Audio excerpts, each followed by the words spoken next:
Dah sedia semua? Okey. Kita tengok glycerol kemudian X menjadi Y. X tu apa?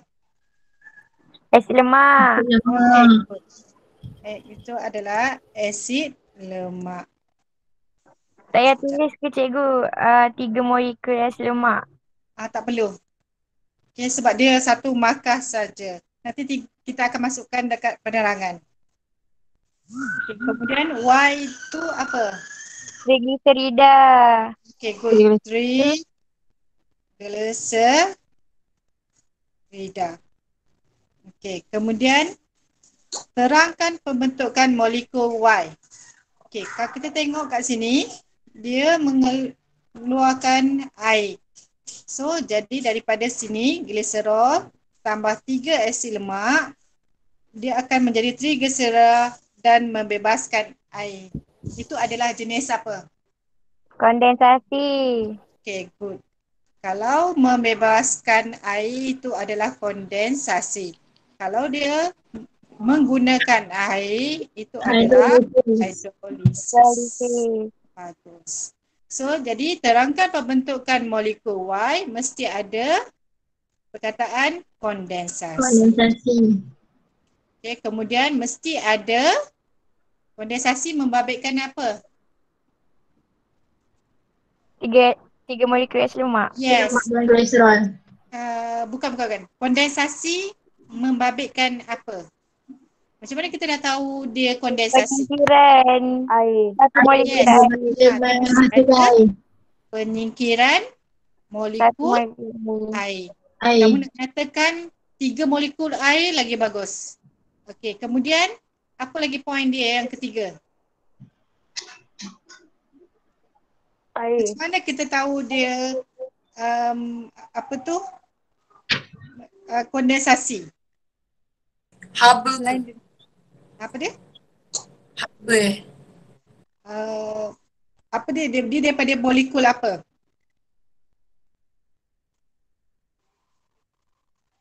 Apa dia?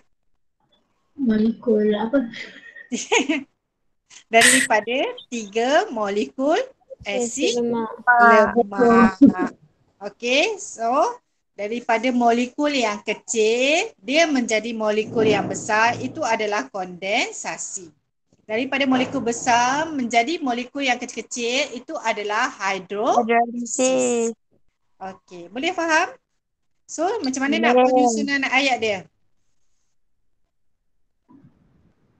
Pembentukan molekul Y Melalui proses kondensasi. melalui proses kondensasi dengan menyingkirkan 3 molekul air. Ataupun molekul Y dibentuk dengan cara kondensasi, iaitu di mana 3 asid lemak bergabung dengan gliserol membentuk triglycerida. Pun boleh juga sebab dia 2 markah. Okey, jelas? Okey, seterusnya kita tengok soalan C pula. Okey, kamu tengok ini adalah 2 ikatan, ini 1 ikatan. So, apakah P? Lemak tak tepu. Okay, good. So, this one is adalah lemak tak tepu. Manakala yang ini adalah Lemak tepu.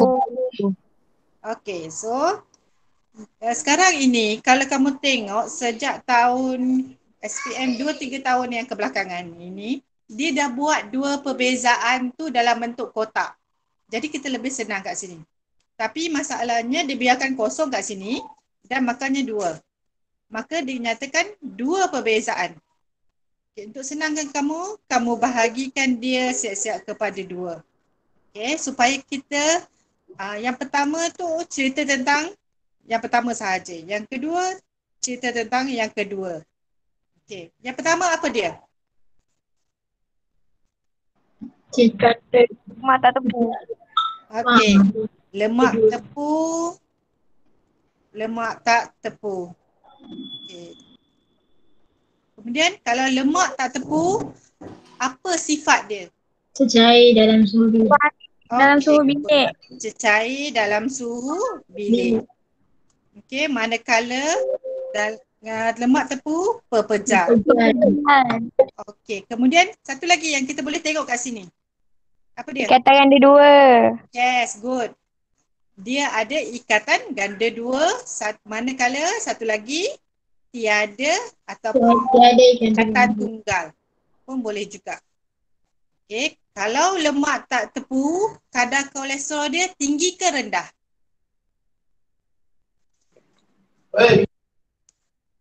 Hmm? Kurang cikgu. Okey, kadar Rendah. kolesterol dia adalah rendah, manakala lemak tepu adalah kadar kolesterol dia adalah tinggi. Okey.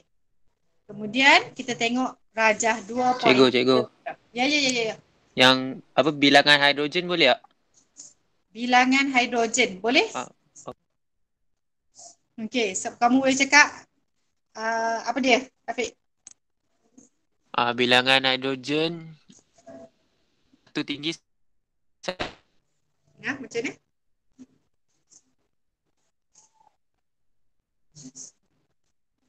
bilangan hidrogen dekat apa yang tak tepu berbanding tepu. Okey, boleh. Ataupun kamu kata atom hidrogen dekat P tidak secara maksimum, manakala Q secara maksimum.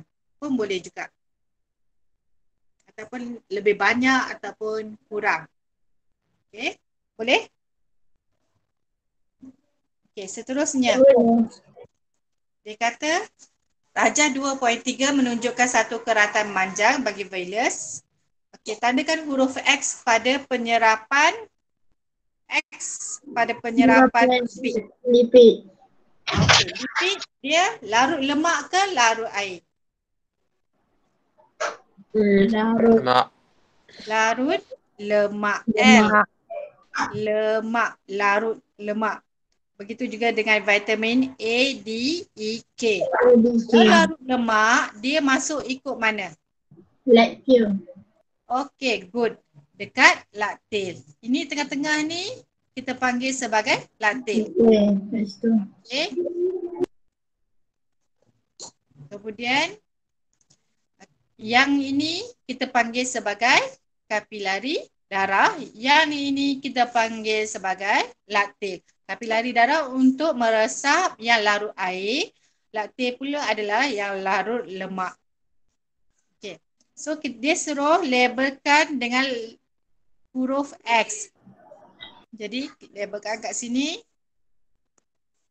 Okey, labelkan X. Oh, Label. macam tu tu. Ha? Macam tu ke level dia, bukan tahin dia kat situ. Saya tanda terus Saya cikgu. tahan dia kat tengah-tengah. Tak boleh. Oh, tak boleh. Setiap penandaan mesti ada arrow. Kemudian dia pergi ke mana, lepas tu tandakan. Okay, arrow dia tak boleh ada tanda macam ni. Okay, sebab itu anak panah itu menunjukkan bahan yang keluar ataupun masuk. Kalau labeling, just tandakan macam tu. Satu garis lurus. Kalau tak muat, garis ke bawah macam tu. Kiri ataupun kanan saja. Dia tak ada ke atas, kemudian kamu tulis kat sini. Okay, so itu cara penandaan. Boleh? Kalau kamu tandakan dekat X kat sini, tengah-tengah, itu salah sebab semua ni adalah laktil. So, kamu buat arrow dan tandakan X. Okay. Kemudian dia kata, terangkan bagaimana penyerapan tersebut berlaku. Okay, macam mana? Tadi dia cakap pasal apa? Tadi dia cakap pasal gliserol dan juga asid lemak. So, apa yang berlaku kepada gliserol dengan asid lemak tadi? Dia meresap ke cikgu? Yes, perkataan mesti betul. Meresap masuk ke dalam sel epitelium. Meresap masuk. Okey, ke dalam sel epitelium. Kemudian dia akan membentuk titisan halus. Halus lipid. Yes, good. Halus lipid untuk diresap masuk ke dalam Doktor. laktil. Okey. Diresap ataupun meresap masuk. Okey. Saya tak boleh meresap sahaja. Meresap ke mana? Okey, mesti setiap apa yang kamu explain tu mesti lengkap. Okey. Boleh? Okey, seterusnya. Boleh. Okay, dia menunjukkan sebahagian sistem pencernaan manusia, kemudian diikat dekat sini. Okey, ni yang teknik baru. Kalau kamu rasa kamu dalam golongan orang yang obesity, kamu boleh buat macam ni untuk kuruskan badan. Okey, so dikata soalan berikutnya. Terangkan bagaimana kaedah tersebut boleh mengatasi obesity. Dia dah buang. So, ni bukan buang, dia kecilkan. Okay, jadi ayat dia positif ke negatif? Negatif. Negatif. Okay, good. Negatif. Jadi mesti ada apa? Mesti ada perkataan Tidak. Bukan. tidak ataupun semakin. Okay, so kurang kan? Kaedah tersebut mengurangkan saiz perut. So, kalau saiz perut kurang, apa jadi? Negatif juga. Kadar pencernaan kurang. Okey, kadar pencernaan kurang. Tapi sebelum tu, kurang makanan diambil. Maka kurang kadar pencernaan. Okey, so kalau kurang, apa jadi? So, berat badan dia akan Berkurang. Okey, good. Boleh? Apa kena mengena kurang makanan diambil tu, Cikgu? Sebab saiz perut dia dah kecil, jadi dia tak boleh makan banyak. Nanti dia akan muntah. Macam perut Cikgu. kamu sekarang besar, so kamu boleh masuk. 6 pinggan nasi pun boleh. Kalau macam dia dah kecil. Jadi dia tak boleh over. Nanti dia akan penuh dan dia akan muntah. Boleh? Ya, siapa tanya cikgu tadi? Saya. Ya. Keadaan defisit kalori tu sama ke cikgu? Maksudnya dia sama macam kat pembedahan. Macam mana saya cakap dia sama je ke dengan kaedah ni? Sama. Kalau macam tu maksudnya dia akan kalau guna benda ni pengambilan kalori akan berkurangan sebab makanan yang diambil itu adalah kurang. Okey, boleh? Cikgu, Boleh. kalau saya tak cakap kurang makanan diambil tapi saya kata apa? Atas jap, Cikgu. Apa? Kan kurangkan saiz perut kan? Lepas tu saya kata kadar pencernaan berkurang. Lepas tu makanan yang tidak dicernakan dikeluarkan sebagai tinja. Boleh tak? Boleh. Dapat 3 tak? Dapat. Okey. Asalkan ada perkataan kurang, lepas tu jadi apa? Kemudian soalan nombor 2. Okey, dia kata kelenjar pituitari mengembeskan hormon RS dan T. Okey, RS dan T. Okey, namakan hormon R dan T. R tu apa? Mana R? TSH tu. Kat sini. Kot. Hormon apa? Nah. Perangsang Tidak, tiroid. cikgu. Tiroid. Okey, hormon perangsang tiroid. Disebabkan dia adalah soalan struktur, tolong jawab dengan ayat yang full. Hormon perangsang tiroid. Tiroid. Ataupun kalau nak buat THH pun boleh. Tapi huruf besar semua. Tapi saya tidak galakkan San. Okay, kemudian soalan T pula. Mana T? Okay, dekat sini. T. ADH. Hormon perangsang folikel dengan hormon Okay. salah. Hormon perangsang folikel ataupun hormon poligenan. FSH ataupun LH. FSH huruf besar, LH pun huruf besar. Okey. Boleh? Boleh. Laju sangat ke? Okey. Okey, seterusnya. Dikata nyatakan perbezaan antara hormon ARP dan T. Apa perbezaan hormon ARP dan T? Satu sahaja. R terlibat dalam homeostasi. Okey. T terlibat dalam Dia terlibat dalam tak saya buat proses pembiakan. okey, boleh. Disebabkan satu perbezaan, kemudian dia tak ada jadual. So kamu boleh gunakan A hormon R manakala hormon T. Ataupun kamu pun boleh buat ada jadual dekat sini. Pun boleh juga. Tapi hanya ada satu kotak saja. Okey. Ataupun perbezaan yang lain adalah hormon R dihantar ke kelenjar tiroid, manakala hormon T dihantar ke ovari.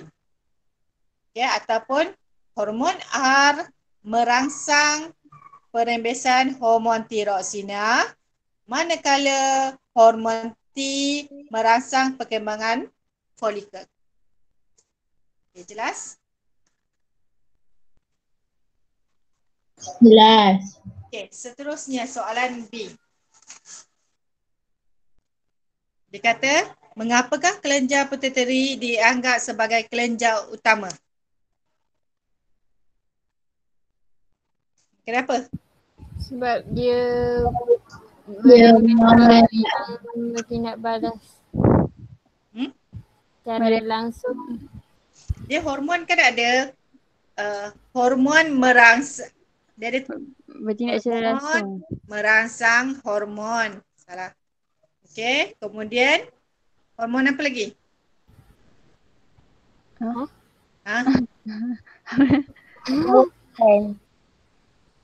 Apa dia?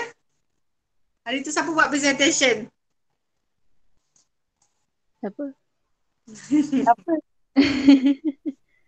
Masa bulan 1, bulan 2. Dah tak ingat dah semua. Cuti lama sangat. Okey. Kelenjar pituitari dianggap sebagai kelenjar utama kerana dia merembeskan hormon yang mengawal rembesan hormon yang lain. Okey.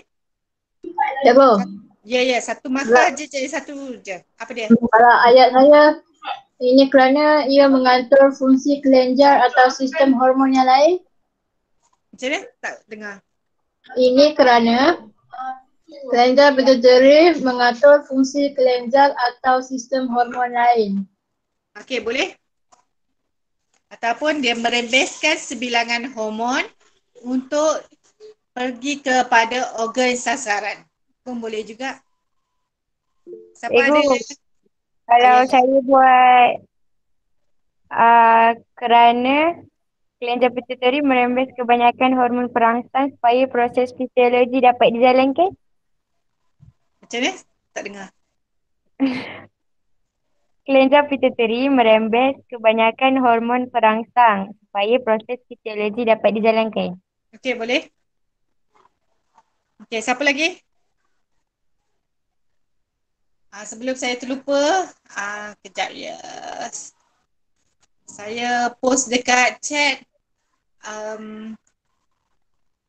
link kehadiran. Hari ni siapa yang tak datang? Hari ni siapa tak ada?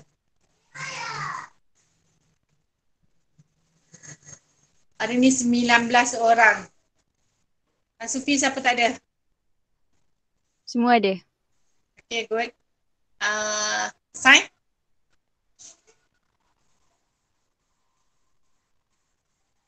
Zuaira. Lagi? Zul. Zul lagi?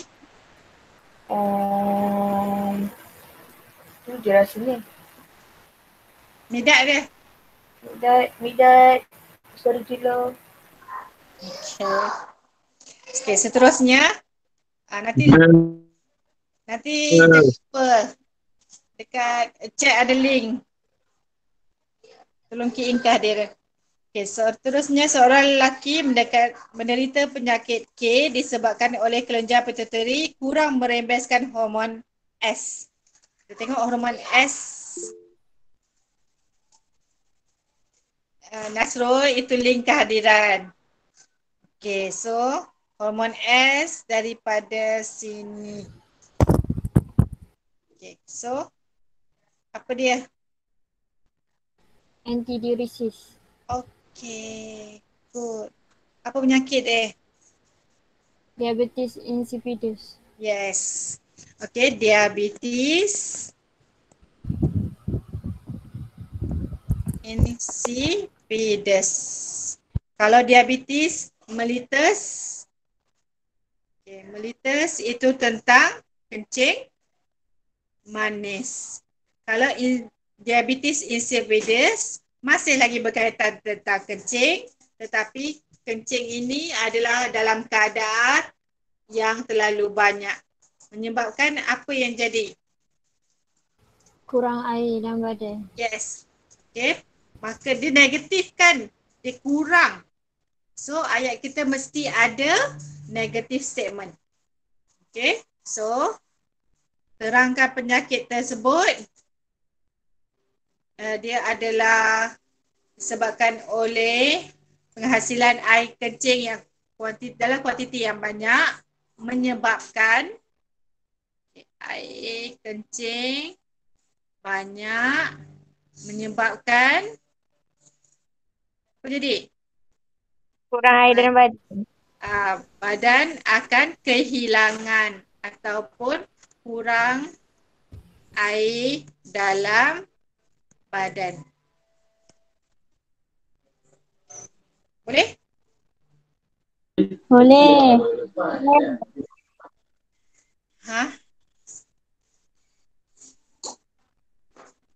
Okey, seterusnya.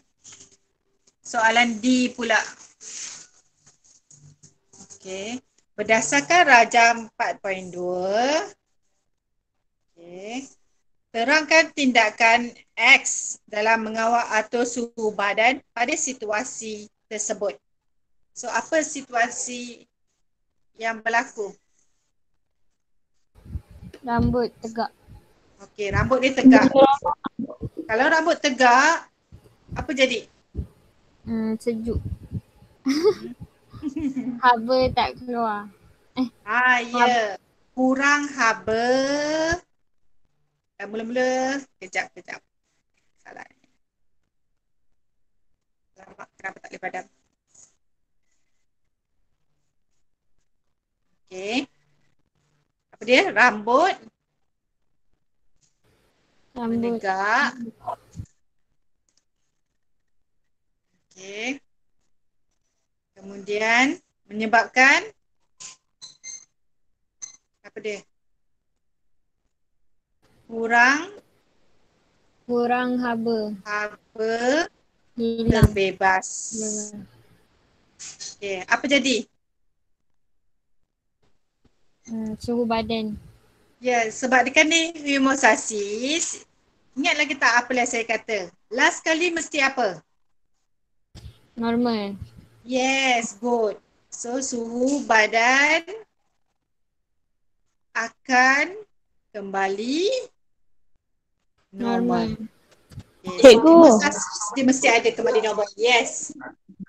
Yang tak payah cakap pasal X tu ke? Otot X. Dah X dah. Oh, X. Oh, terus. Tindakan X. Ataupun kamu boleh cakap X itu apa dia? Otot erector tu.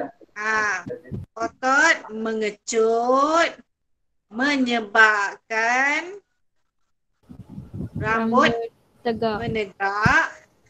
Dia mengurangkan haba terbebas dan suhu badan akan kembali normal.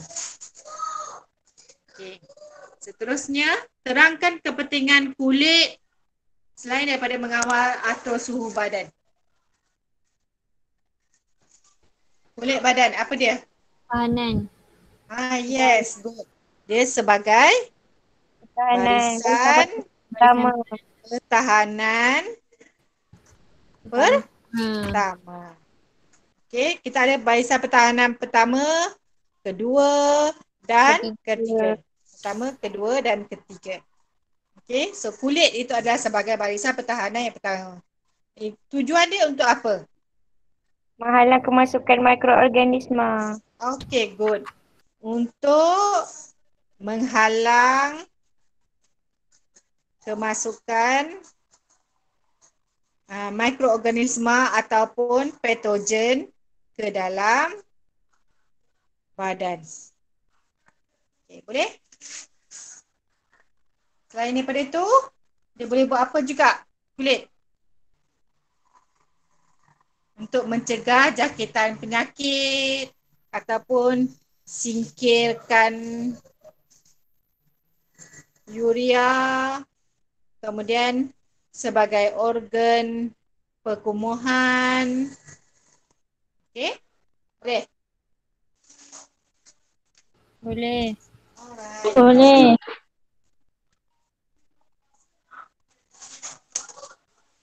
Okay. Kenapa ada yang tanya pasal simbol pula ni? Di mana?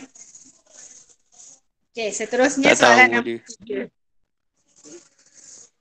3. Jangan lupa hari Ahad kita ada kelas pukul 2. Presentation Zul. Kalau Zul tak boleh, mentor tolong cover. Boleh mentor? Siapa mentor Zul? Afiq lah. Okay, seterusnya dia tak ada kromosom X. Satu lagi. So, itu apa namanya penyakit dia? Turner. Okay. Sindrom Turner. Ada gambar kromosom, di depan penyakit tu mesti ada perkataan sindrom. Sindrom. Okey. Bilangan kromosom dia? 44 tambah XO. Okey, 45 boleh ataupun 44 tambah XO ataupun X sahaja. X sahaja. Okey, seterusnya apakah yang terjadi? Okey, seterusnya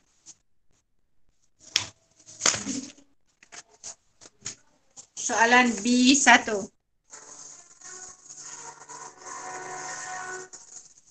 Terangkan bagaimana kesilapan semasa pembentukan sel sperma boleh menyebabkan penyakit genetik ini.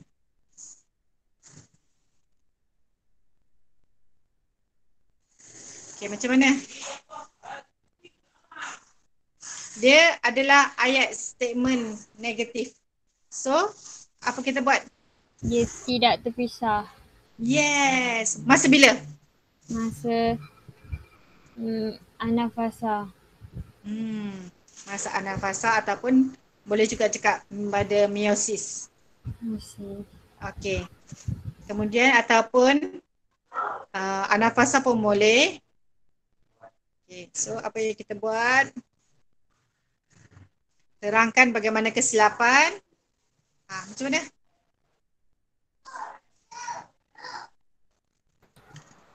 Kromosom. Okay, kromosom. Okay, kromosom. Mengalami mutasi. Itu boleh kita letak kat belakang sekali kot. Kita mesti mula dengan negatif dulu. Tidak tertarik. Okey, kromosom homolog tidak berpisah. Tidak. Cikgu, dia waktu homolog ke yang waktu dia yang waktu anafasa 2 ke anafasa 1? Anafasa 1. sebab dia ada pasangan dia XY. Okey, masa kromosom homolog tu masanya dia meiosis 1. Kan Tak dia apa beratur. yang dia berpisah tu waktu bila? Waktu tu lah. Anak Ya, fasa 1. anak fasa 1. Jadi sepatutnya dia pecahkan X1 sini Y. Tapi ni dia tak berpisah. Dia terus sahaja drag XY kat sini. Okey. Dia drag XY. Yang kat sini kosong. Okey, so itu yang menyebabkan kromosom gagal. Dia negatif ya. Gagal berpisah semasa meiosis ataupun anafasa. Pun boleh juga. Okey. Ia menyebabkan apa?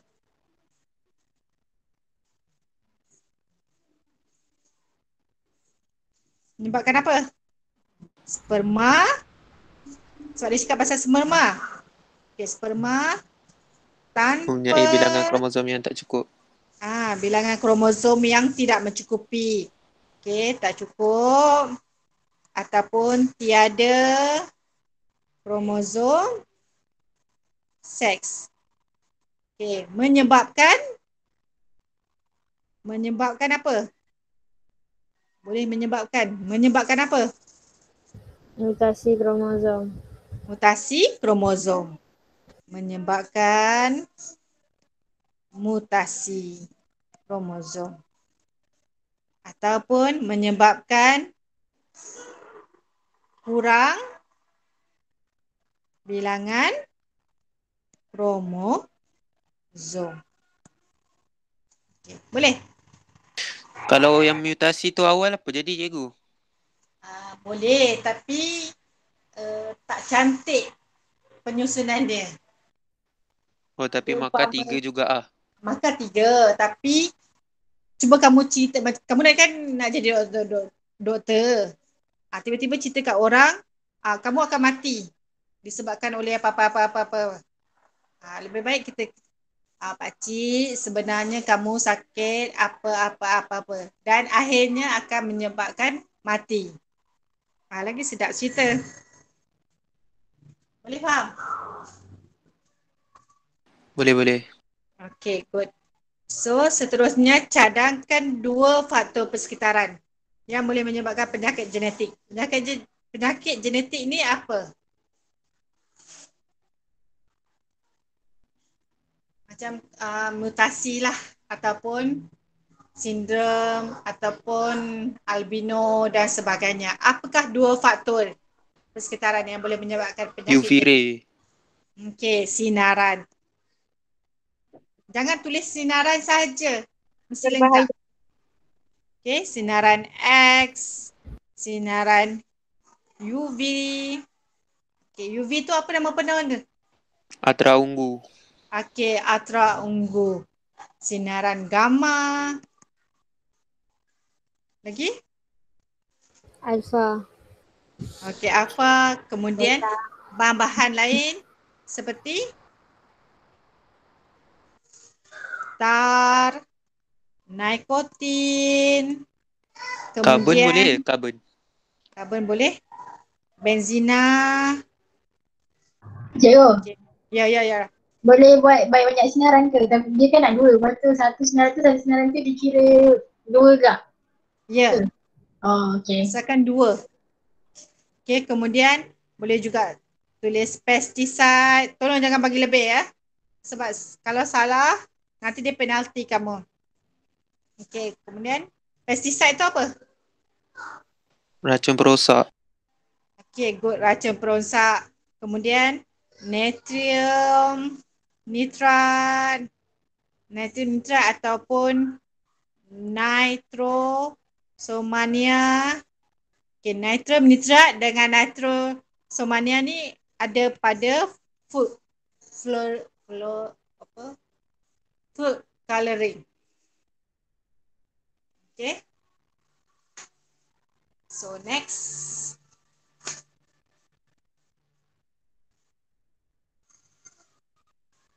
Okay, dia kata soalan C. Dua spesies anak yang berlainan iaitu Lepus alina yang tinggal di kawasan gurun dan Lepus atticus yang tinggal di kawasan kutub. Okey, kedua-dua anak mempunyai perbezaan yang nyata dari segi telinga. Terangkan perbezaan tersebut. Apa dia?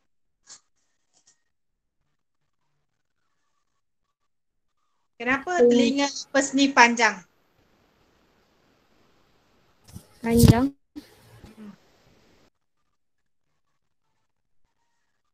Satu lagi lepus ni lebar, pendek.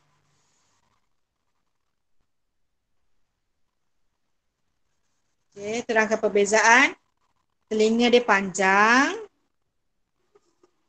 Okey, untuk menambahkan jumlah luas permukaan. Manakala yang kutub ni pendek untuk mengurangkan jumlah luas permukaan. Kenapa? Kurang haba. Yes. Maka kurang haba dibebaskan. Maka dia dapat mengekalkan suhu badan kembali normal. Boleh? Boleh. Okey, seterusnya. Adakah ciri telinga kedua-dua anak merupakan contoh kepada variasi? Ya. Ya. Salah. Kenapa? Kenapa salah? Bukan variasi. Kenapa bukan variasi? Dia ikut persekitaran ke cikgu? Bukan. Variasi memang ada dua. Iaitu satu variasi selanjar dengan tak selanjar. Satu tu memang dipengaruhi oleh persekitaran. Satu lagi tidak dipengaruhi oleh persekitaran. Kenapa dia lain? Sebab memang lain. Yes, kerana dia bukan satu jenis. dari spesies Yang sama. yang sama. Oh. Kalau variasi dia mesti daripada spesies yang sama. Boleh? Jadi Arnab ni tak boleh dikacukkan lah cikgu. Sepatutnya tak boleh lah dikacukkan, tapi sekarang kan banyak teknologi moden. Okay, tapi dia bukan daripada spesies yang sama sebab dia daripada dua kawasan yang berbeza. Okay, boleh? Kalau macam mana kita nak tahu dia dua spesies yang berlainan, cuba tengok dekat nama dia. Nama dia. Okay, ni Lepus. Lepus sama. Tapi belakang lain. Alani, satu lagi Atticus. Okay. So, dia daripada spesies yang berlainan. Okay, kenapa? Lepus ini adalah nama apa? Genus.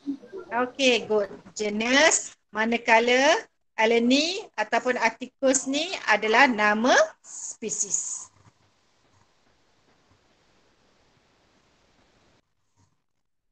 Okay. Seterusnya. Dah habis dah? Habis. Okay. Saja hari ini. So, ada masalah? Jangan lupa key in kehadiran. Dah. Siapa yang tak sempat key in kehadiran? Zul, kamu baru masuk. Sempat tak? Ya. Okay, itu saja hari ini. Terima kasih kerana berada. Okay, ada masalah lain? Nanti kita buat kelas lagi. Boleh?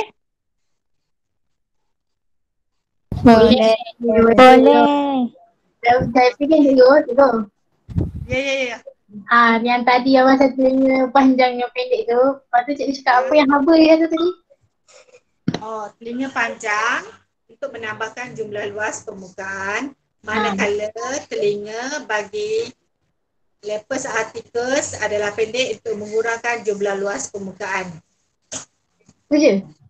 Ini akan meningkatkan kadar kehilangan haba, maka suhu bumi pula dah. Maka suhu badan dapat dikurangkan dan kembali menjadi normal. Okay. Boleh? Ada masalah lain? Luas permukaan tinggi yang lagi cepat kurang haba ke apa? Telinga yang panjang untuk menambahkan jumlah luas permukaan, maka dia akan meningkatkan kadar kehilangan haba. Lagi besar jumlah luas permukaan, lagi meningkat kadar kehilangan haba. Jadi suhu badan dia dapat dikurangkan. Jadi dia akan cepat sejuk. Sebab lepers alani ni berada di kawasan gurun. Boleh? Ataupun kamu nak terbalikkan dia pun boleh. Okey, jumlah luas permukaan bagi lepers alani telinga bagi lepers articus adalah pendek, maka jumlah luas permukaan dapat dikurangkan berbanding dengan lepers alani. Ini adalah untuk mengurangkan kadar kehilangan haba, maka suhu badan dapat ditingkatkan. Okey, boleh? Boleh. Okey, ada masalah lain? Siapa belum key in? Key in di kehadiran? Okey, tak ada. Kita jumpa hari Ahad pukul 2. Zul dengan siapa lagi? Zul, Sabrina dengan Zuhaira. siapa? Zuhaira. Okey, kalau Zuhaira tak boleh buat, mentor jangan lupa. Okey, terima kasih. Terima kasih cikgu. Terima kasih, cikgu. Terima kasih, cikgu.